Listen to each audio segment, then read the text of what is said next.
Shalom semua warga kerajaan. Kita memasuki tema yang baru bulan ini, Glorify the King through me. Tapi sebetulnya lebih cocok through us, melalui perwakilannya di atas muka bumi, yaitu eklesianya, gerejanya. Di ayat pokok kita ada dalam Matius 5 ayat 16 yang berkata begini, demikianlah hendaknya terangmu bercahaya, ya, so shine before men, orang lain, ya, supaya mereka melihat apa? Ini caranya mempermuliakan Tuhan, perbuatanmu yang baik dan memuliakan Bapamu yang di sorga. Kita dipanggil jadi saksinya Tuhan.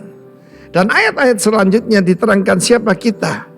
Banyak orang berkhotbah begini, kita ini harus menjadi garam dan terang. Saya tidak melihat itu ada dalam firman Tuhan. Tuhan membuat pernyataan kepada, sebab ini tidak untuk semua orang. Ini untuk warga kerajaan yang dilahirkan kembali, dipenuhi Roh Kudus. Dan jangan lupa, our God is a God of glory. Tuhan kita, the Lord of glory.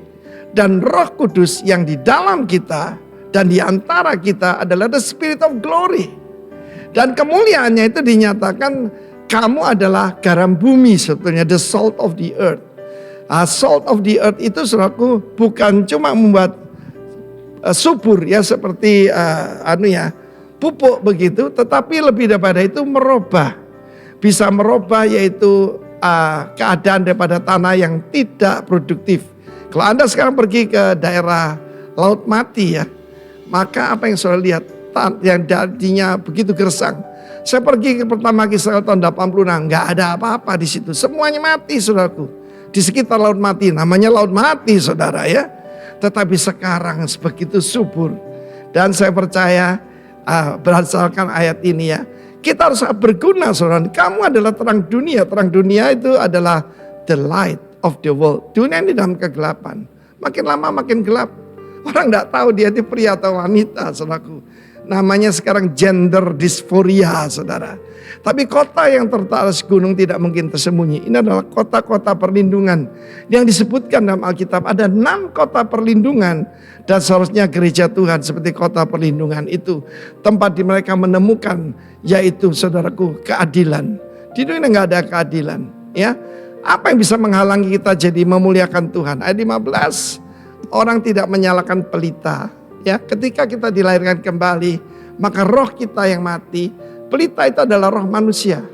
Roh manusia itu dulu dalam dosa mati. Ketika Roh Kudus datang, kan datang dalam nyala api. Maka pelita itu menyala. Tapi tidak boleh ditaruh di bawah gantang. Gantang itu loh saudaraku, ya. Kehidupan solis life, kehidupan kita, ya. Bios, ya, suhe. Tetapi firman Tuhan mengajarkan kita tentang yaitu kehidupan yang kekal. Zoe, saudaraku.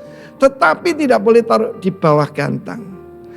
Kalau kehidupan kita lowly, tidak ada orang bisa jadi berkat. Tapi ditaruh di atas kaki Dian. Kaki Dian bukan cuma pelita, tetapi itu adalah kaki Dian, menorah. Dan menorah itu simbol daripada eklesia Tuhan, jemaat Tuhan. Kalau kita baca dalam kitab Wahyu, pasal pertama misalnya. Nah itu dijelaskan. Dia ada di antara, anak manusia itu ada di antara ketujuh kaki Dian itu.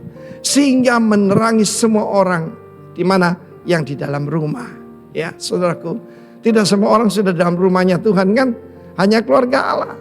Demikian hendaknya sekarang terangmu bercahaya di mana? Di depan semua orang. Sehingga orang melihat perbuatanmu yang baik dan memuliakan Bapamu yang di surga. Kita tidak selamatkan karena perbuatan baik. Ketika diselamatkan, kita bisa berbuat baik dan nama Tuhan dipermuliakan. Glorify the King through our life and good works. God bless you. Amen.